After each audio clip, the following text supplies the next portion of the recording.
Welcome to today's deep dive. We're going to be, exploring Napoleon Hill's Think and Grow Rich, a book that's almost legendary, I guess you could say, in the world of success and self-improvement. We've got a lot of interesting stuff to unpack here. It is, more than just interesting. It's really a gold mine, I think, of insights. We've got, Sure. excerpts from the book itself. Yeah. But also these amazing letters from people like, well, there's a Supreme Court justice and F.W. Woolworth, the five and dime king. They all credit Hill's work with, shaping their success. It really makes you wonder, right? Like, what exactly did Hill tap into that resonated with you? So many different high achievers. Yeah. That's what we're here to uncover today. We're going to sort of dissect the core principles that Hill lays out, and more importantly, how they can apply to your life. Yeah, it's not just theory. Yeah. It's a blueprint for action. And what's fascinating to me is that Hill's work wasn't just, his own personal musings. He was actually given a challenge by Andrew Carnegie. Oh, wow. One of the most powerful industrialists of his time. Right. Carnegie challenged Hill to interview hundreds of successful people. Yeah. And distill their secrets to wealth and achievement. Imagine getting that assignment. Yeah, I mean, that really elevates this book, I think, beyond the realm of, typical self-help. Right. It's grounded in decades of real-world research and observations from a man who knew how to build an empire. Yeah. And Hill doesn't just, hand you the answers. Right. He structures the book in a way that encourages you to really ponder these ideas. It's kind of like what we're doing here with this deep dive. We're not just passively absorbing information. No, exactly. We're really exploring these concepts together and figuring out how they apply to our own lives. Exactly. It's about igniting that aha moment. Yeah. That spark of recognition. Yeah. Where you go, wow, I can actually use this. And, one of those aha moments for me was when I first encountered Hill's principle of burning desire. Okay. He tells this incredible story about Edwin Barnes, who was absolutely fixated on working with Thomas Edison, not just for him, with him. Okay, I remember this story. Barnes basically showed up on Edison's doorstep with nothing but the clothes on his back. Right. And refused to leave until he got a chance to prove himself. Exactly. Barnes wasn't just looking for a job. Right. He envisioned himself as Edison's partner. Right. And despite having no money, no connections, no real reason for Edison to even, give him a second glance. Right. He made it happen. He did. He turned his burning desire into reality. That story always makes me think, what's my burning desire? What's that one goal that I'm willing to pursue with that level of unwavering determination? I think that's a powerful question for all of us. It is. And it's a foundation of everything else he'll talk about. Yeah. It's not enough to have, a vague wish or a passing interest. Right. You need that burning desire. You need that intense, almost, obsessive focus to fuel you through the inevitable challenges and setbacks. Yeah. But desire alone isn't enough. You also need to believe that your goal is achievable. And this is where Hill's concept of autosuggestion comes in. Okay. And he uses a deeply personal example to illustrate this, talking about his son who was born deaf. Yeah, I was struck by that story. Hill refused to accept his son's perceived limitation, and firmly believed that he would one day hear and speak. And remarkably, that's precisely what happened. Yeah. He attributed this to the power of autosuggestion, the idea that repeatedly telling yourself something, even if it's not true yet, right, can eventually convince your mind to make it a reality. It's powerful stuff. But I'll be honest, it also makes me a little nervous. I mean, is it really possible to change our reality just by changing our thoughts? Yeah. Or is there a risk of, kind of deluding ourselves? That's a valid concern. Yeah. Hill definitely emphasizes, the power of positive thinking, but he also stresses the importance of aligning those thoughts with action. Right. It's not about just, sitting around visualizing success. It's about using those positive thoughts to fuel your efforts and overcome obstacles. Right. And I think the key is to be mindful of the stories we're telling ourselves. Right. Are we repeating negative affirmations that limit us? Yeah. Or are we feeding our minds with positive messages that empower us to grow? That's a great point. It's about being intentional with our thoughts and beliefs and understanding how they shape our actions. It really makes you think about how much control we actually have over our own destinies. Yeah, exactly. And it's not always easy to shift those, deeply ingrained beliefs. But Hill's work, offers some practical tools for doing just that. Yeah. Now, he also delves into a concept that might seem a bit controversial, especially in a modern context. Yeah. The transmutation of sex energy. Yeah. I know this is a topic that often raises eyebrows, Yeah. but I'm curious to hear Hill's take on it. He wasn't exactly shy about tackling challenging subjects. It wasn't. And to be clear, Right. Hill isn't advocating for anything, inappropriate or unethical. Right. What he's suggesting is that this powerful primal energy Yeah. can be harnessed and channeled into other areas of life. So instead of just thinking about this energy in, purely physical terms, Yeah. he's suggesting we can tap into it to fuel our creative endeavors, our ambitions, our drive to achieve great things. Precisely. He even uses historical examples, Yeah. pointing out that, many great leaders, artists, and thinkers were individuals with strong libidos, Right. who effectively channeled that energy into their work and passions. It's an interesting way to look at it. It's not about denying or repressing these natural desires. Yeah. It's about understanding their power and directing them in a way that aligns with our goals. It makes me think of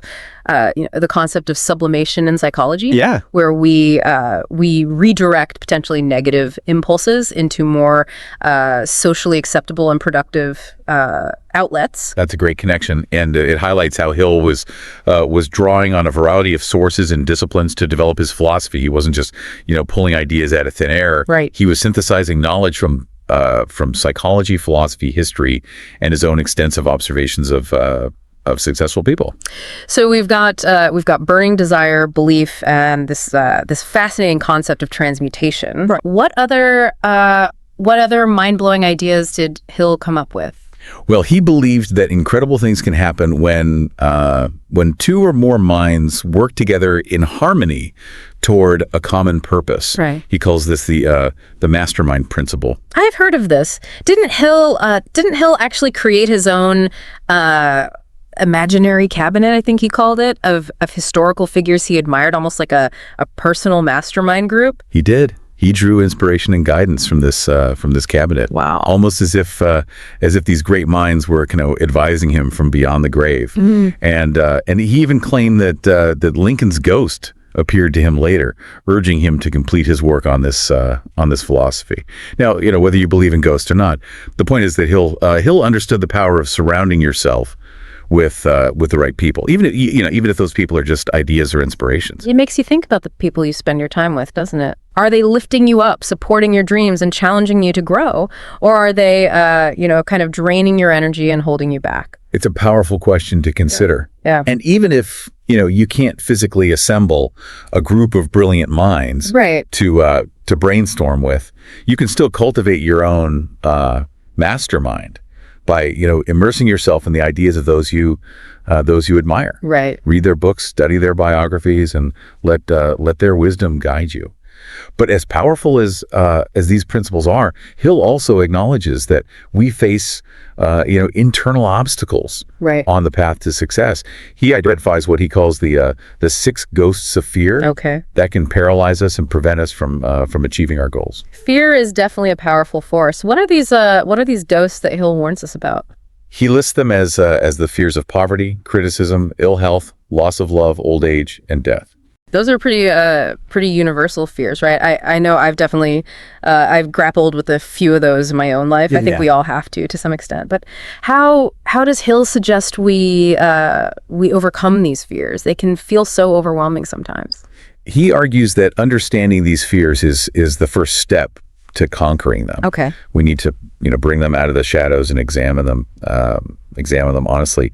Once we understand the root of our fears, yeah, we can start to challenge the negative thoughts and beliefs that fuel them. So it's not about ignoring or denying our fears. Right. It's about confronting them head on and replacing those fearful thoughts with more empowering ones. Exactly, and that's where tools like autosuggestion, right, can be particularly helpful. Right. By repeatedly affirming positive statements that counter our fears, Yeah. we can gradually reprogram our subconscious minds Right. to embrace courage and confidence. But even when we conquer our fears, there's still another hurdle we need to overcome. Okay. Indecision. In a decision. Hill tells a fascinating story about interviewing a death row inmate Okay. who was surprisingly calm about his impending fate. Okay, I'm intrigued. Why was this inmate so calm in the face of such a dire situation? Hill discovered that the inmate had made peace with his situation. Oh, okay. He had accepted his fate, and in doing so, he had eliminated worry and found a sense of inner peace. That's incredibly powerful. It suggests that even in the most, challenging circumstances, the act of making a decision, of choosing a path forward, can bring a sense of clarity and liberation. Precisely. And Hill argues that this applies to all of us, not just those facing extremes and situations. Right. We often get stuck in a cycle of worry and indecision, allowing fear to paralyze us and prevent us from taking action. But once we make a decision, Even a difficult one. right, We free ourselves from that mental and emotional paralysis and open ourselves up to new possibilities. so it's not just about making the right decision. It's about making a decision and moving forward with purpose and conviction. Yeah. That resonates with me. I know I've personally struggled with indecision in the past, Yeah. and it's always been a major source of stress and frustration. It's a common struggle. Yeah. And Hill offers some really practical advice on how to overcome it. Yeah. He suggests, setting clear deadlines for making decisions, breaking down complex choices into smaller, more manageable steps, and focusing on the potential, positive outcomes of taking action, Right. rather than dwelling on the potential risks. That's really helpful advice, and it brings up a question, for you listening. What decision are you putting off right now? Yeah. What fear is holding you back? And how might making that decision, even if it, feels scary, Yeah. change your life for the better? That's something to really ponder. Yeah. Because often the biggest obstacle to our success isn't external circumstances. Right. It's our own internal resistance to making a choice and taking a leap of faith. Yeah. Yeah. Absolutely. Yeah. Yeah. It's so easy to get caught up in, analyzing and overthinking, especially when we're facing a big decision. But sometimes I think the best thing we can do is just take that leap and trust that we'll figure things out as we go. Yeah. Absolutely. Action often precedes clarity. Yeah. We learn and grow through experience, through trial and error. Right. And that brings us to another key point that Hill emphasizes: the importance of understanding that knowledge itself isn't power. Wait, what? I thought knowledge was everything. I mean, that's where we're doing this deep dive, right? Right. To learn and expand our knowledge. You're right. Knowledge is incredibly important. Yeah. But Hill argues that knowledge is only potential power. Okay. It becomes real power when it's organized into plans and directed toward a definite end. Yeah. Think of it like this: you can have all the ingredients for a delicious cake. Right. But if you don't have a recipe and a plan to put those ingredients together, Yeah. you're not going to end up with anything edible. Okay, that makes sense. Yeah. So it's not just about passively absorbing information. Right. It's about actively applying that knowledge, putting it into action, and creating something tangible. Right. But what about those of us who feel like we don't have the right knowledge or skills to achieve our goals? Well, that's where Hill's perspective on education and specialized knowledge gets really interesting. He interviewed countless successful individuals. Yeah, many of whom had very little formal schooling. You mean you don't need a fancy degree to be successful? That's encouraging to hear. He uses the example of Henry Ford, who famously never even finished high school. Wow. Ford understood that simply possessing knowledge wasn't enough. Right. It was about knowing how to apply that knowledge, Yeah. how to turn it into something valuable, how to solve problems and create solutions. So it's not about spending years in a classroom. It's about identifying the specific knowledge you need to succeed in your chosen field, Right. and then actively seeking it out. That's a much more empowering way to think about education. Absolutely, and Hill encourages readers to be resourceful and creative in their pursuit of knowledge. He talks about the value of night schools, correspondence courses, apprenticeships, Right. and even just immersing yourself in your field through reading, observation, and hands-on experience. Mm-hmm. This reminds me of that story Hill shares about Stuart Austin Weir, who went from being a struggling salesman to a successful lawyer using Hill's principles as his guide. Yes, and Weir accomplished this remarkable transformation in his 40s. Wow. Proving it's never too late to pursue your dreams and acquire the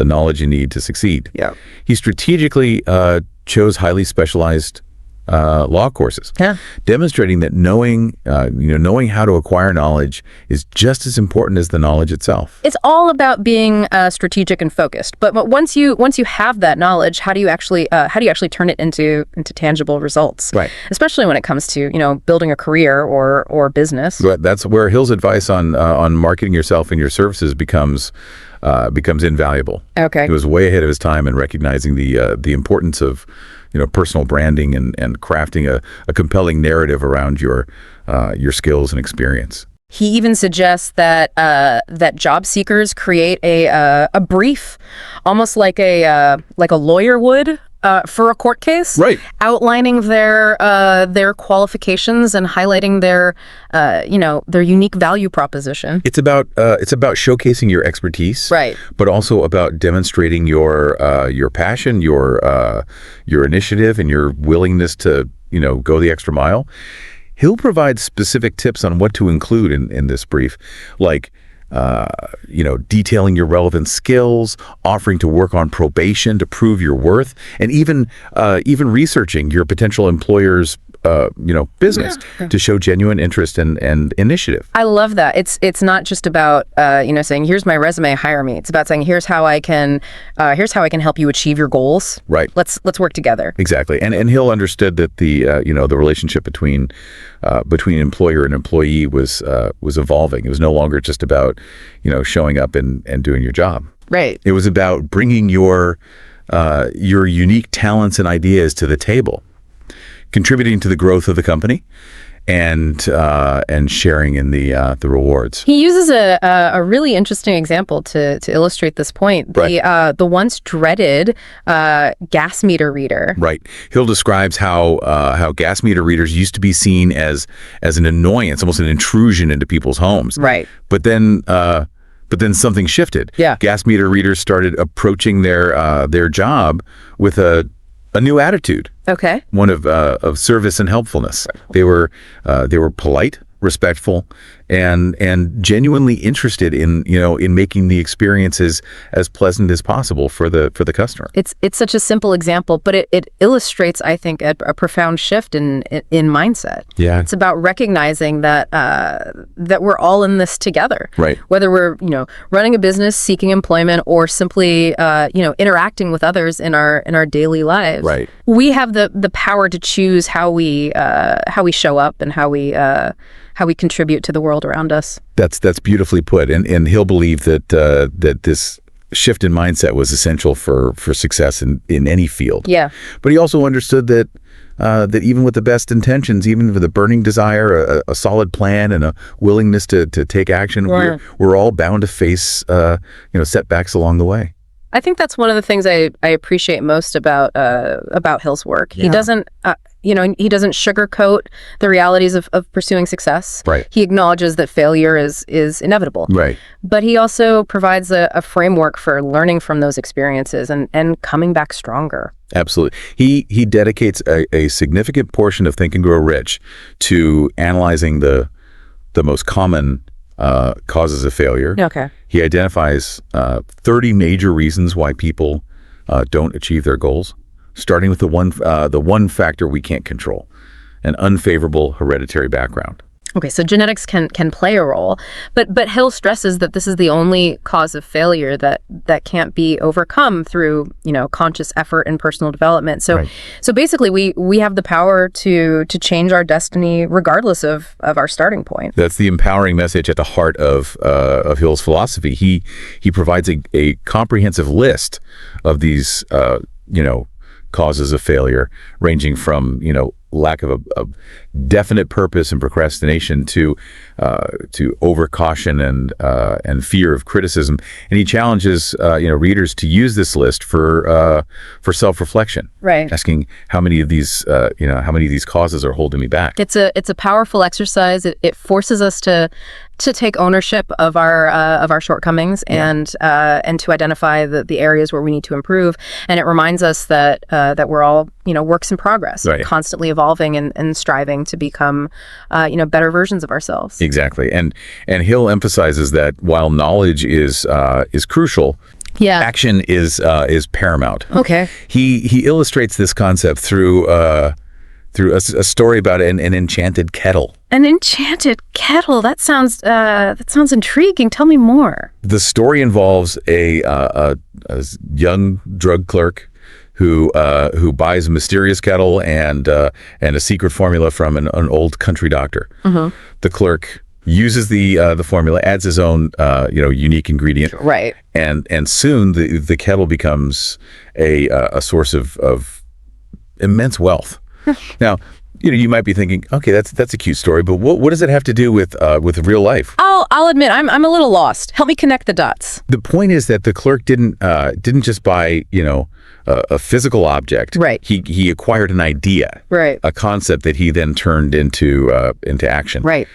The kettle itself wasn't magical. Right. It was the clerk's initiative, creativity, and willingness to experiment. Right. That transformed a simple idea into something extraordinary. Ah, I see. It's a metaphor for the power of ideas and the importance of combining knowledge with action. Right. We can have all the best ideas in the world, Right. but if we don't take action, they'll just remain dormant possibilities. But sometimes even with the best ideas and a willingness to take action, Right. we can still feel stuck. We might lack the resources, the connections, or even just the belief that we can achieve our goals. You're right. And Hill addresses this challenge head on through another compelling story, the story of Dr. Frank Gonzalez, Okay. an ambitious preacher who desperately needed $1 million to build his dream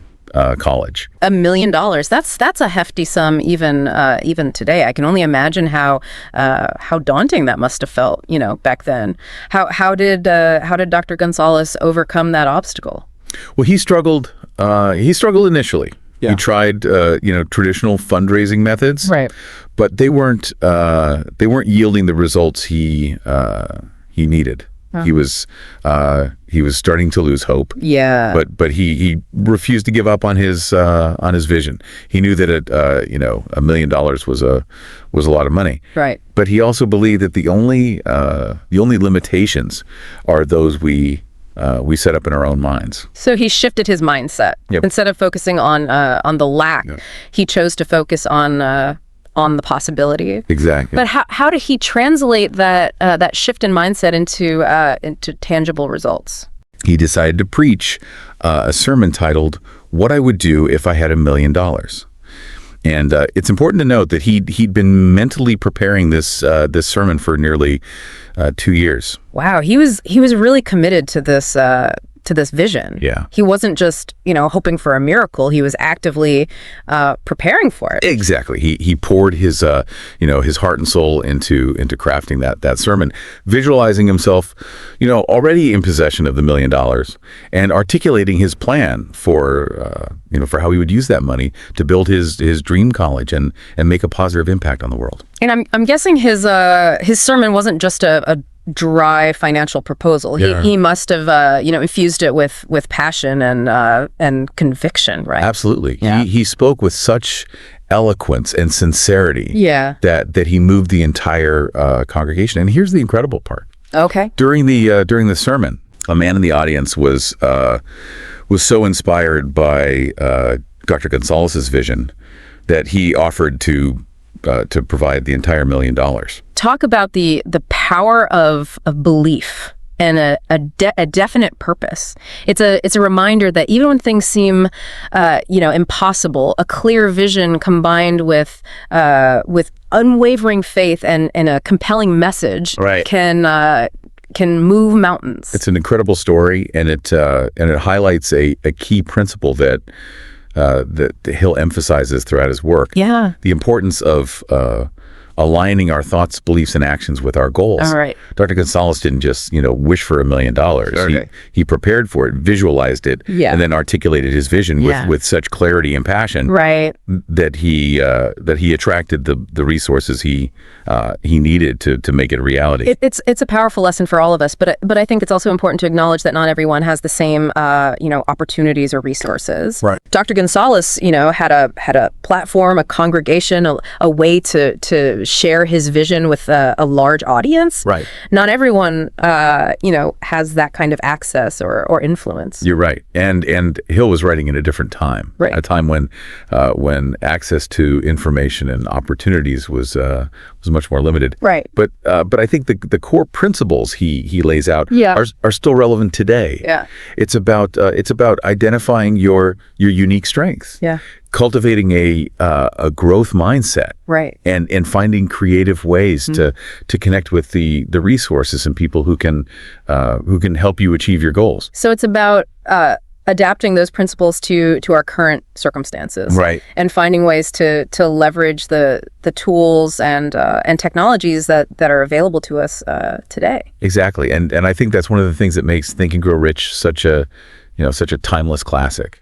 The specific strategies and tactics might evolve over time, but the underlying principles of belief, desire, persistence, and strategic action are as relevant today as they were, nearly a century ago. It's about harnessing the power of thought, developing a burning desire, and persistently pursuing your goals with unwavering belief and a carefully crafted plan.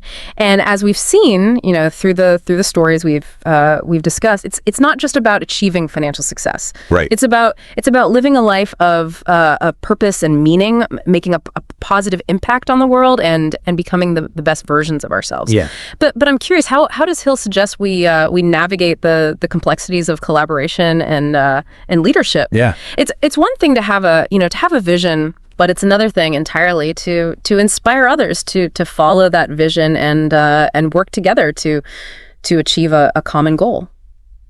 Yeah, it's true that leadership is crucial, especially when we're talking about big, ambitious goals. You need people to buy into your vision, Right. and work together effectively. I'd love to hear Hill's take on that.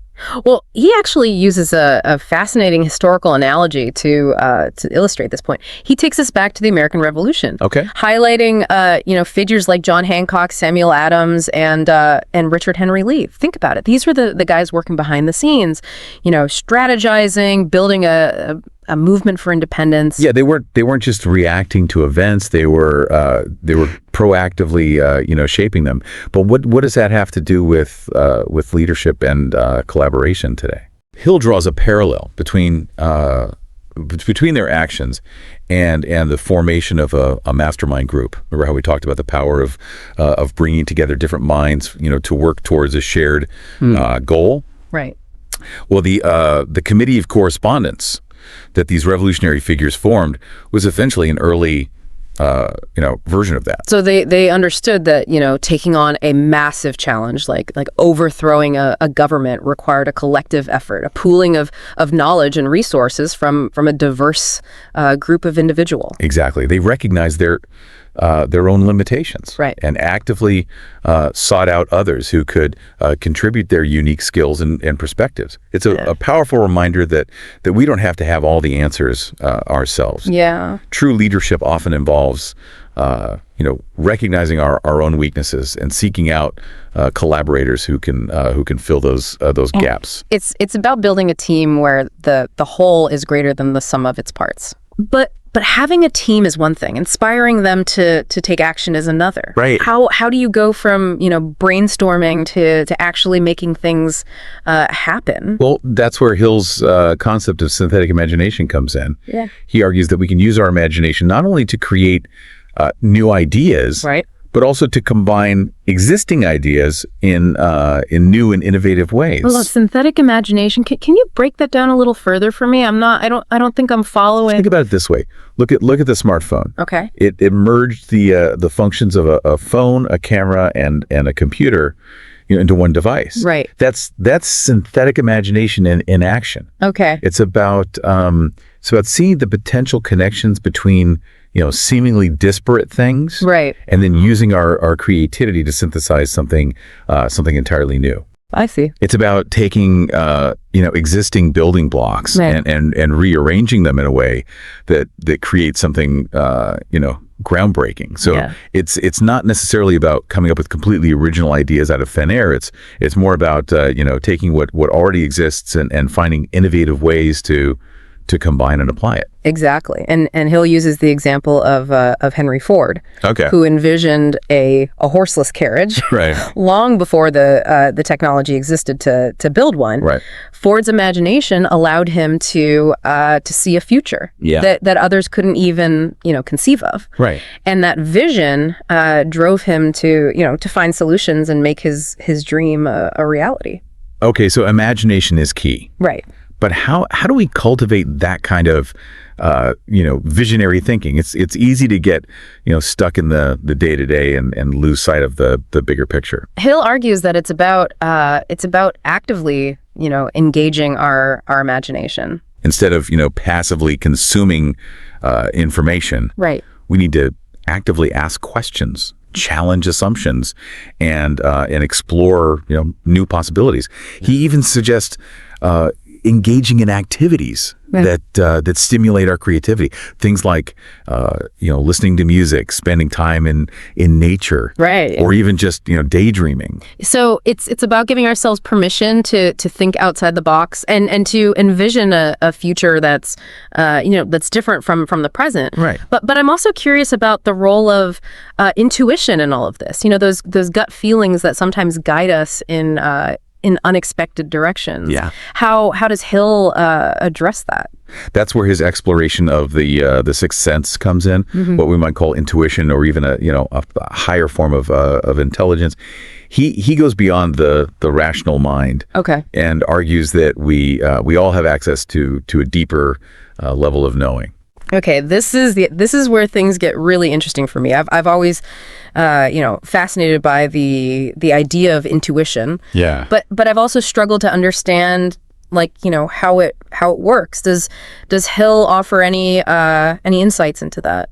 He cites examples of individuals who seem to have an uncanny ability to make decisions and solve problems that defied logical explanation. Right. He even talks about Nikola Tesla, Right. the brilliant inventor, Yeah. who claimed to receive visions and insights Right. that guided his work. Yeah. It's as if these individuals were tapping into a source of knowledge that was beyond the realm of conscious thought.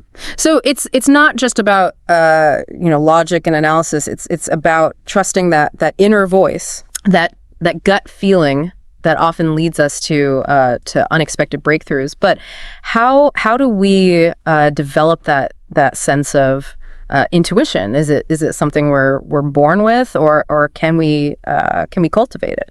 Hill doesn't offer a definitive answer to that question, but he does suggest that we can strengthen our intuitive abilities by developing a deep connection with our subconscious minds. So it's about quieting the noise of the external world and tuning into that that inner wisdom. Exactly. And practices like meditation, mindfulness, and even just spending time in quiet reflection can help us access those deeper levels of awareness. But But it's also about paying attention to those, those subtle nudges, those intuitive flashes that often come to us, in unexpected moments. It's about being open to possibilities and trusting that there's more to knowledge and intelligence than what we can perceive with our five senses. Yeah. It's a reminder that there's still so much we don't understand about the human mind. Right. And its potential. Absolutely. And I think that's one of the things that makes Think and Grow Rich such an enduringly relevant and inspiring work. It challenges us to expand our understanding of what's possible and to embrace the full spectrum of our human potential.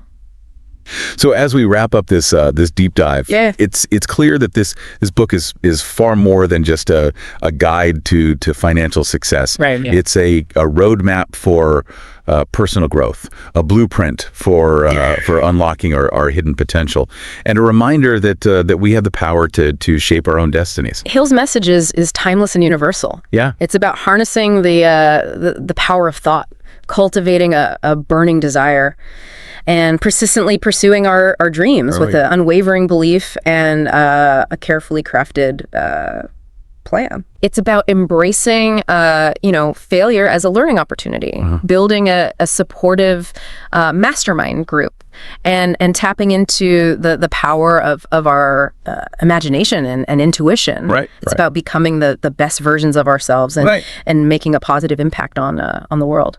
And as Hill reminds us, knowledge is only potential.